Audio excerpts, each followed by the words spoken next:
संघर्ष के पथ पर जो वीर निकलता है वही संसार को बदलता है। संघर्ष के पथ पर जो वीर निकलता है वही संसार को बदलता है।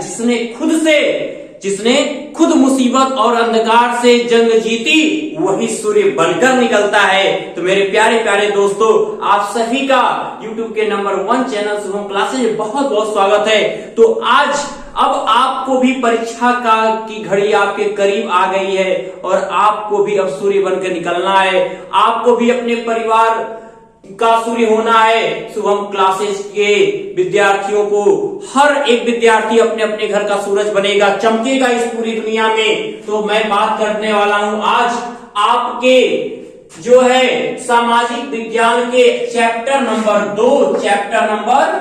2 इतिहास की चैप्टर नंबर 2, क्या भारत में राष्ट्रवाद। तो मेरे प्यारे विद्यार्थी, जो कहानी आज मैं आपको समझाने जा रहा हूं, कहानी और एक बार आप यदि सुन लिए तो इस चैप्टर आपका सोचो कंप्लीट। इससे कोई भी क्वेश्चन आएगा, आप चाहे वो बहुविकल्पी हो, अति लघुत्तरी, लघुत्तरी या विस्तृत उत्तरी, सबको बहुत अच्छे तरीके से आप लिखोगे। तो शुरू से लेकर अंत तक आप वीडियो देखना नहीं भूलोगे और जहां पर भी आपको और कुछ जानने की कोशिश होगी वहां कमेंट करिएगा, मैं आपका आंसर जरूर दूंगा। तो चलिए बात करते हैं। यहाँ मैंने लिखा है प्रथम विश्व युद्ध, खिलाफत और असहयोग आंदोलन। मैं बताते चलूं कि जब 1914 ईस्वी में प्रथम विश्व युद्ध के बाद जो महात्मा गांधी जी हमारे थे, उन्होंने शांतिवाद के चूंकि पुजारी थे, प्रथम विश्व युद्ध के बाद इन्होंने भारत में सोचा, देखा उन सब चीजों को कि युद्ध का क्या फल मिला, सिवाय विनाश के कुछ हुआ नहीं। तो इन्होंने एक शांति का हल निकालने की कोशिश किया और तब शुरुआत गांधी जी का क्या होता है, सत्याग्रह। सत्य के लिए किया गया आग्रह, यानी कि हम सही हैं और हमारी मांगों को क्या है, जायज माना जाए और हमारे तरीके से हमें स्वतंत्र किया जाए। तो ये मांगे गांधी जी ने एक आंदोलन के रूप में इस पूरे भारत के लोगों को एकजुट करने का जो प्रयास किया वही सत्याग्रह कहलाया और एक शांतिपूर्ण तरीके से सत्याग्रह की शुरुआत की गई। इस पहले सत्याग्रह की शुरुआत जिसमें हमारा चंपारण आंदोलन यानी बिहार के चंपारण जिले से गांधी जी के पहले सत्याग्रह की शुरुआत होती है। और ये सत्याग्रह कब हुआ था, 1917 ईस्वी में। अब 1917 ईस्वी में यही चंपारण आंदोलन किसानों को एकजुट करके क्या किया गया, किसानों को एकजुट करके ये किसान आंदोलन चलाया गया। अभी हाल ही में देख रहे हैं इस समय भारत में किसान आंदोलन चरम पे है। किसानों के लिए जो बिल पास किया गया, किसान उसका विरोध कर रहे हैं। तो ऐसे ही जब ऐसी बातें आई, ऐसे आंदोलन किसानों के द्वारा किए गए और सरकार को माननी पड़ी, क्योंकि किसान ही क्या है, हमारे देश के एक मूल धुरी है। आज भारत को कृषि प्रधान देश इसीलिए कहा जाता है, किसान हमारे, क्योंकि ये ना हो तो हमारी पूरी व्यवस्था छीड़ है। तो दूसरा बात करते उसी सत्याग्रह में खेड़ा आंदोलन, जिसकी शुरुआत गुजरात के खेड़ा जिले से गांधी जी ने किया। वो शुरुआत हुई थी 1918 ईस्वी में। ये भी एक किसान आंदोलन ही था। जो गुजरात से खेड़ा आंदोलन हुआ, ये भी एक किसान आंदोलन ही था, किसानों से ही संबंधित था। अब हम बात कर लेते हैं रॉलेट एक्ट की। 2 साल तक कैद, यानी 1900 कब रोलेट एक्ट कब पारित हुआ था, 1919 ईस्वी में। अब मैं आपको समझा दूं रोलेट एक्ट था क्या। रोलेट एक्ट में यह था कि किसी भी राजनेता को, किसी भी क्रांतिकारी को बिना जमानत, बिना किसी सुनवाई के 2 साल तक कैद कर दिया जाए। कोई सफाई पेश नहीं करनी है, कुछ भी नहीं, जो कुछ बोले उसको उठा के जेल में डाल दो। कितने, पूरे 2 साल तक। तो इसका विरोध 1929 ईस्वी में शुरू हो गया।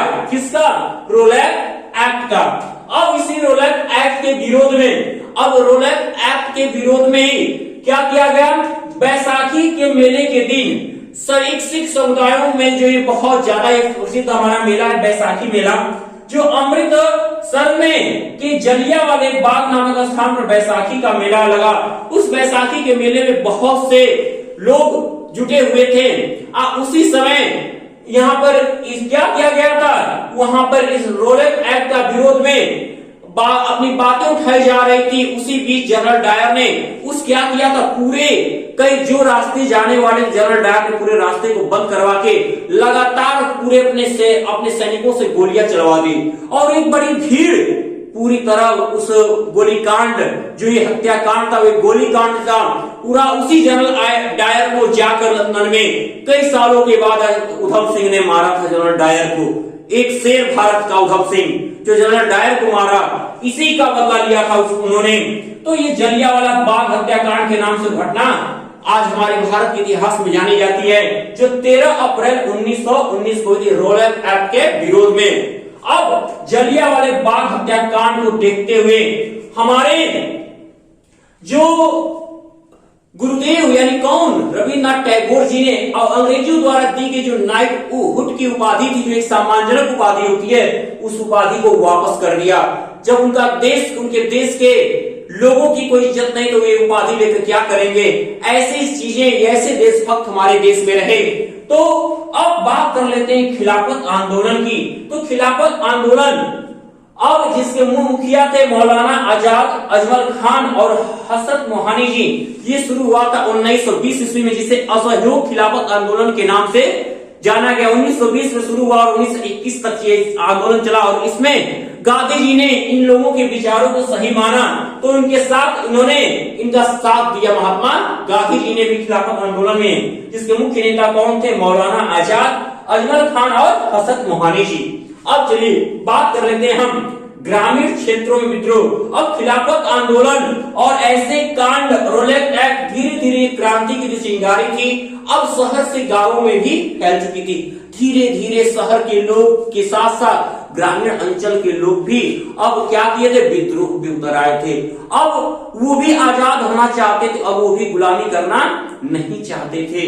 अब बात आते हैं चौरी चौरा घटना, जिसे चौरी चौरा हत्याकांड के नाम से जाना जाता है, जहां पे गोरखपुर जिले के चौरी चौरा नामक स्थान पर क्या किया था, क्रांतिकारियों ने 5 फरवरी 1922 ईस्वी को क्या किया था, पुलिस चौकियों को फूंक दिया था।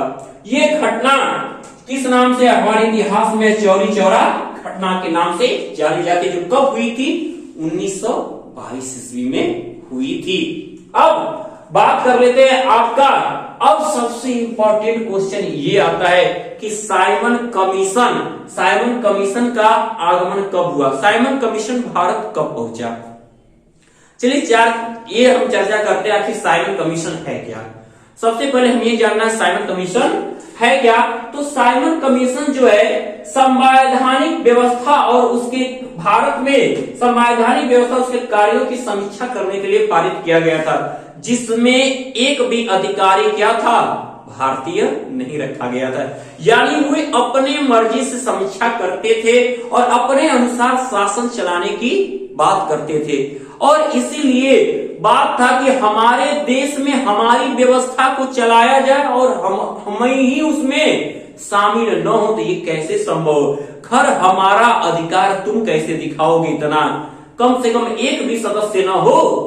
तो ऐसी बात जब हुई तो उस समय ये लागू करने वाला था कौन, जॉर्ज साइमन था। और इस साइमन कमीशन का गठन कब किया गया, भारत में 1928 में। यानी साइमन कमीशन भारत कब पहुंचा था, 1928 ईस्वी में। अब उसी साइमन कमीशन की जब विरोध हो रहा था, उसी साइमन कमीशन में हमारे क्रांतिकारी, हमारे महान नेता क्या लाला लाजपत राय जी पर पुलिस ने इतना लाठियों का प्रहार किया कि हमारे इस बहादुर नेता की वहीं पर मृत्यु हो गई, पुलिस के लाठियों के प्रहार के कारण। ये पूछता है क्वेश्चन कि किस नेता की लाठियों के प्रहार से मौत हो गई, तो हमारे नेता थे लाला लाजपत राय जी, जिनकी पुलिस की लाठियों के प्रहार के कारण, कब, साइमन कमीशन का विरोध करने के कारण ये लाठियां चली थी। अब ये प्रश्न उठाता है आपके इस चैप्टर से कि पूर्ण स्वराज की मांग कब की गई थी। पूर्ण स्वराज की मांग जो है कांग्रेस के लाहौर अधिवेशन में 1929 में जब पहला गोलमेज सम्मेलन हुआ था, जो नेहरू जी की अध्यक्षता में हुआ था, वो कब, 1929 ईस्वी में। गोलमेज सम्मेलन पहला कब हुआ, 1929 ईस्वी में। पूर्ण स्वराज की मांग कब उठी, 1929 और 1930 तक के पूर्ण स्वराज क्या हुआ कि शर्त मान ली गई और उस समय 1930 में एक छोटे तौर पे एक आजादी का जश्न भी मनाया गया था नेहरू जी की अध्यक्षता में। अब आता है, अब सत्याग्रह के बाद, इन हत्याकांडों के बाद, इन विद्रोहों के बाद अब शुरुआत होती है सविनय अवज्ञा आंदोलन की। यानी पूरे विनय शांतिवाद तरीके से अब आंदोलन की शुरुआत हुई। क्या, जब 1930 में क्या हुआ, अंग्रेजी सरकार ने नमक कानून बनाया कि नमक जो है पर अधिकार क्या है, भारत का नहीं बल्कि नमक वो खुद बनाएगा। तो गांधी जी ने इस कानून का विरोध किया कि पानी हमारा है, नमक पर अधिकार भी हमारा हो। उन्होंने समुद्र के पानी को उबालकर नमक बनाना शुरू कर दिया। किसने? गांधी जी ने समुद्र के पानी को उबालकर नमक बनाना शुरू कर दिया और हर घर में ये काम होने लगे, पूरी जनता एकजुट हो गई और उन्हें इस गुजरात के दांडी नामक स्थान से अब इस नमक कानून अर्थात दांडी यात्रा की शुरुआत की। इसे नमक विरोधी कानून के नाम से जाना जाता है। ये कब शुरू हुआ था? 1930 ईस्वी में दांडी मार्च नमक कानून का विरोध, गांधी जी का एक सविनय अवज्ञा आंदोलन की शुरुआत दांडी यात्रा के साथ। तो अब उसके बाद अब आते हैं गांधी इरविन समझौता। तो गांधी इरविन समझौता कब हुआ था? भारतीय राष्ट्रवाद का अर्थ आप पहले ही समझ चुके हो। राष्ट्रवाद का अर्थ है राष्ट्र के लिए की गई अपनी अभिव्यक्ति, राष्ट्र के लिए जो भी कमियां उनको निकालने का जो काम है वही राष्ट्रवाद है। तो ये राष्ट्रवाद महात्मा, इसके मुख्य मुखिया थे कौन? हमारे महात्मा गांधी जी। सत्याग्रह, सविनय अवज्ञा आंदोलन, यानी जितने आंदोलन की अगर हम बात करें उसमें सबसे ज्यादा आंदोलन किसने किया है? महात्मा गांधी जी ने किया है। अब बात कर लेते गांधी इरविन समझौता की। जब ये दांडी मार्च के समय जब विरोध हो रहे थे तो बहुत ज्यादा घटनाएं, हिंसक घटनाएं होनी शुरू हो गई, जिसको देखते हुए गांधी जी का मन बदलने लगा और उन्होंने इरविन के साथ मिलकर इस दांडी मार्च को, इस सविनय अवज्ञा आंदोलन की समाप्ति यहीं पर की। तो 5 मार्च 1931 ईस्वी को सविनय अवज्ञा आंदोलन की समाप्ति हो गई और इस समझौते के तहत क्या हुआ? ये आंदोलन समाप्त हुआ। अब मैं आपको कुछ 2 चीजें बता दूं कि जो आज आप वंदे मातरम जो आप कहते हो, इसको किसने लिखा है? किसके द्वारा गाया गया? बंकिम चंद्र चटर्जी जी के द्वारा। और ये जो नारा दिया था, मुख्य नारा, इस आंदोलनों, सभी आंदोलनों के मुख्य मुखिया, करो या मरो का नारा देने वाले भी कौन थे? हमारे प्यारे महात्मा गांधी जी थे। तो ये भारतीय राष्ट्रवाद था। ये असहयोग आंदोलन के बारे में पूछेगा, असहयोग आंदोलन क्या था और सविनय अवज्ञा आंदोलन क्या था और सत्याग्रह क्या था। सत्य के लिए क्या गया आग्रह, शांतिवाद तरीके से चलाया गया आंदोलन ही सविनय अवज्ञा आंदोलन है। तो इस तरह से इसकी विस्तृत चर्चा आप अपने भाषा में लिख सकते हो और छोटे छोटे क्वेश्चन तो आज अब विकल्पी और अति लघुत्तरी और लघुत्तरी ये तो आप बहुत ही इजी तरीके से अब करोगे, क्योंकि इसको जो आपने समझा पूरी चीज ये आपके सामने। एक बार आप इसको चाहे तो एक शॉर्ट ट्रिक का स्क्रीनशॉट आप ले सकते हो मेरे प्यारे बच्चों।